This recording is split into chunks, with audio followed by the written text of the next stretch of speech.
The Problems with Connecticut Climate Change Policy, Part 3, The War on Cars.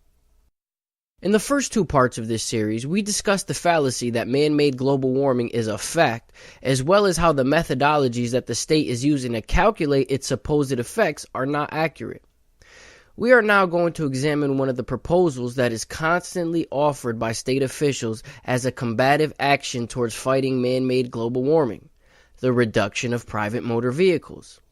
Regular readers are already aware that the state of Connecticut has a policy of reducing private motor vehicle usage. A recent example of this happened on December 3, 2014, when Connecticut state officials met with transportation advocates to discuss the future of transportation in Connecticut. The discussion mainly focused on ways to further restrict private motor vehicle ownership and usage through measures such as an increase in the gasoline tax, toll roads, and more.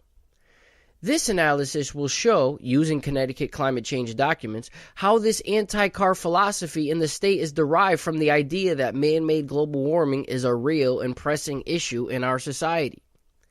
It should be pointed out in the beginning of this analysis that this desire to reduce the amount of private motor vehicles is only one part of a much larger plan to concentrate people into highly regulated, dense neighborhoods, with public transportation being the main form of transportation.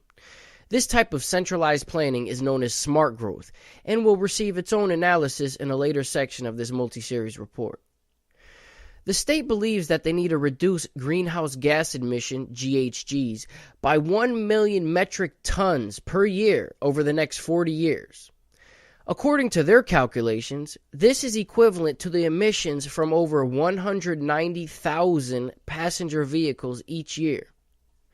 One option that the state has considered to deal with the greenhouse gas emission coming out of vehicles is to increase the taxes on cars that emit high levels of GHG and offer tax breaks to consumers who purchase low GHG emitting vehicles. This is known as a fee-bait program. As a result of this policy, governments hope to encourage auto manufacturers to produce cars with less GHG emission. Connecticut has yet to pursue this policy. However, the federal government does have a similar program that offers tax incentives to consumers of eco-friendly cars.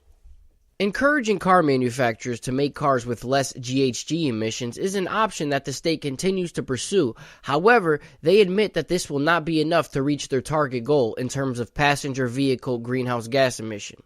Quote, Connecticut's increasingly cleaner cars will be overshadowed by the fact that we continue to drive more, end quote.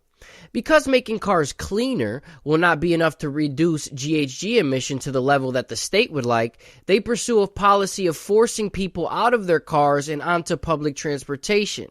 This is done by increasing the cost of driving. Quote, implement a tax on driving, gasoline, toll, or mileage-based insurance that would be channeled in its entirety to a dedicated fund to subsidize mass transit, walking, and bicycling, end quote. Throughout the Connecticut climate change documents, there are various tactics recommended to state agencies in an effort to discourage the use of private motor vehicles. One of these tactics includes adding tolls to roads.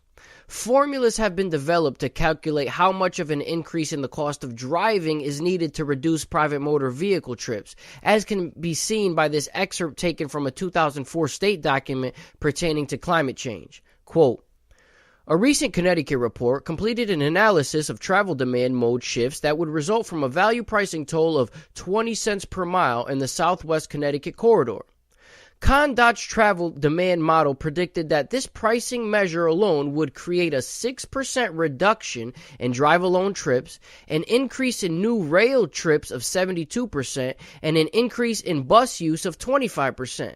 The results are consistent with the results of the 1994 ComSys Transportation Control Measure study, which indicated that a highway value toll of 10 cents per mile was expected to reduce vehicle miles traveled by 3.5%, end quote.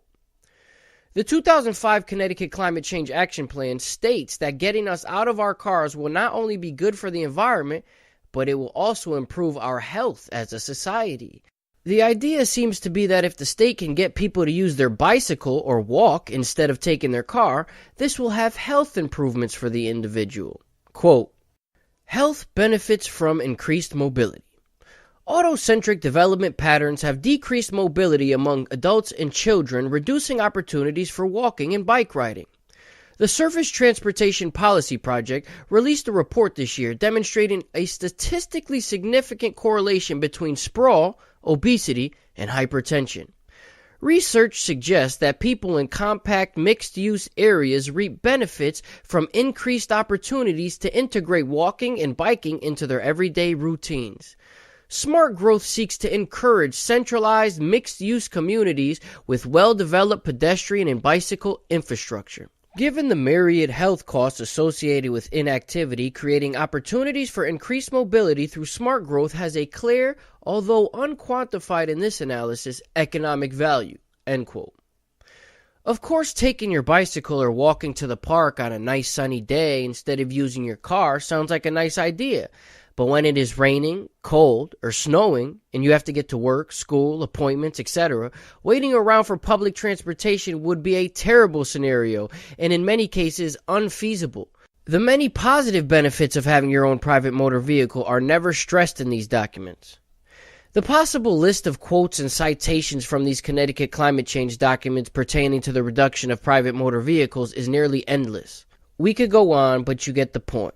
The state of Connecticut has taken the position that the earth is warming, humans are causing the warming, and reducing the number of cars on the road will help stop the warming. Thank you for listening, subscribe to the channel, and watch the related videos for more information.